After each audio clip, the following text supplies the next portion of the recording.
They told me not to date you either. So were you a bad choice? No. Don't do that to me. I don't make... Porsha and Dennis step into a conversation that doesn't stay calm for long.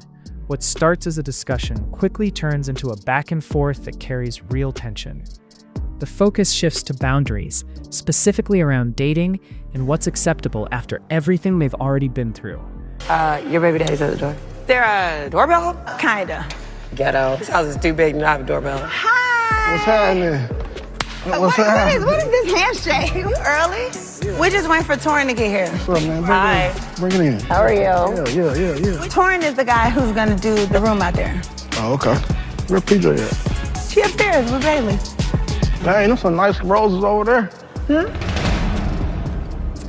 Yeah. Thank you. I got What that card say?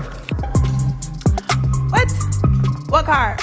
When you are co-parenting, you don't need extra triggers. Because if Dennis is sensitive about anything, it's Chanel and flowers, okay? Look at these. Dennis don't know how to find some flowers in other countries. So for him to see them flowers, I knew he was about to go up. Hello. Porsha. How are you? This is my sister. Hi. Nice to meet you. Nice to meet you. So my sister's who I'm doing a podcast with. This is Dennis. What's up, Dennis? Good. My co-parent. Okay. I have a co-parent. Dennis and I aren't just co-parenting PJ. We're now co-parenting a podcast for PJ together. PJ, come on, shoot her own YouTube page. So come on, let me show you the room. Please. I'm also rebooting my podcast with my sister, Porsha for Real. So Dahlia says, I'm starting a business and I have room for my friends to join in. Don't ever work with your friends, period. Who else to pull that off but Torin? I took that card out somewhere in here. Because it is kind of large. We can make this very versatile. You're literally going from sexy luxury podcast to mine, which is down home feel, to kitty YouTube. Gotcha. Because Pilar, she told you everything about the podcast, and not babe. This is a nice room. I never been in here. No, it's not babe. The slip up is muscle memory and slightly what's in the cup. It won't happen again. Okay, wait. Okay, y'all go there. Let me finish talking there, bro. Oh my God, it does have my name on it. Oh my God. Okay, stop. It's over. It's done. Let it go. No, it's done. Wow. PJ has a whole vision. She wants to be showing the toys that she gets, how to play with them. She'll talk to you about it, but she's just busy right now playing. Okay. Next steps, I'm gonna have the renderings for Pilar. Okay, and let's get to ordering ASAP. Yeah. Yes. Like tomorrow. All right, Torin, I'll walk you to the door. Porsha, you stay back. Oh, okay. Here, I'll give you this. Where did you get this from? Dennis. Your sister violently took the I want you card from me, threw it in the pool. Why did you even go back in there and get that? Looking at what the card said. We just brought a professional in here, right? That's business. Yeah, but we don't have a personal, Dennis. We aren't together. Can y'all afford to clear blurred lines? Slide that in there. How was your black party? You can't even damn breathe and you trying to ask a question. You ain't gonna bless me? Heavy on the bless. What's your date? Who is giving you this information? The way this man knows what happens at my house in the midnight hour, I actually think he has a camera here. This is the rules we gotta do.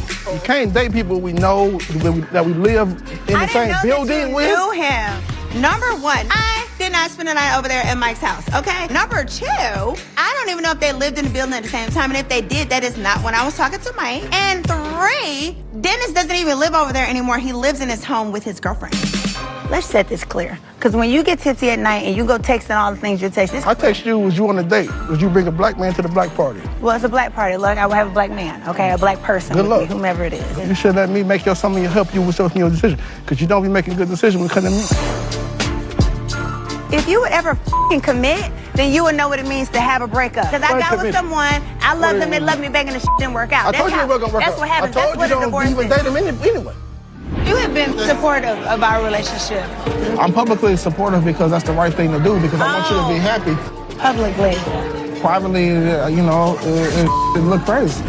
They told me not to date you either. So were you a bad choice? No. Don't do that to me. I don't make good choices. I don't pick the best people. Hello? You wanted the people. The kids are in here. She needs to take my advice to make sure she's dating correctly. I was married for a year and a half, and I was with him for 3.5 years. You choose to ignore my marriage, and that's where the disrespect comes in. That's why you keep talking about dating. I've only dated this one other person. When the be crashing, who be there? Who said it's gonna crash, Dennis? I learned from my mistakes. They need to sit down for 6 months, do some Ramiro Reiki before she get to dating again. You feel me? Who is that? You know what that is. Namyo Reiki. Dennis, did you feel that? If not, you're gonna feel foot to ass, okay? Bell to ass. I'm gonna make an executive decision. We're not doing the YouTube together because I'm not gonna be doing business with you and you're bringing up my personal life. There's a clear difference in how both sides see the situation, and that's where the argument begins to build. Dennis comes into the conversation with a strong stance, speaking in a way that feels like he still wants a level of influence.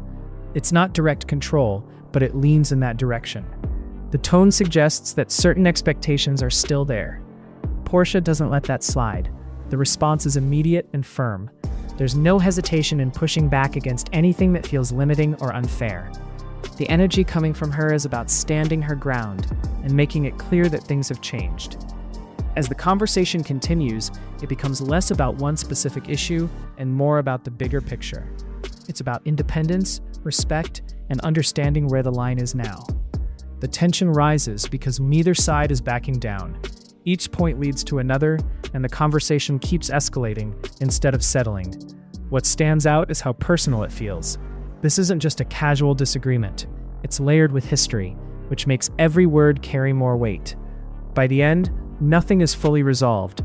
The argument doesn't wrap up neatly, and the energy stays tense. It leaves everything feeling unfinished, like there's more to come.